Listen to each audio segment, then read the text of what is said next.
మీరు సర్కాసిజంతో లేకపోతే సభా నాయకుడినో లేకపోతే సభాపతి పైనో లేకపోతే మంత్రులు మాట్లాడుతున్నప్పుడు మాట్లాడుతూ ఏహియాలుగా మాట్లాడుకుంటూ పోవటం అనేది ఏ సభకి శోభను తీసుకొని రాదు, గౌరవాన్ని తీసుకొని రాదు. మనం అందరం ఈ సభ ఔన్నత్యాన్ని కాపాడాల్సిన బాధ్యత మనందరిపైన ఉంది అధ్యక్ష.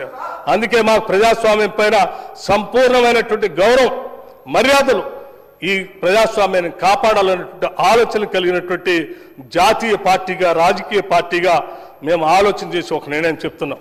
పూర్తిగా సభ్యుడిని ఈ సభ నుంచి ఎక్స్పెల్ చేసేటువంటి విధానం గురించి, తదుపరి చర్యల గురించి డెఫినెట్గా మీ ద్వారా ఆ సభ్యుడు వ్యవహారశాలపైన ఎథిక్స్ కమిటీకి పంపించండి.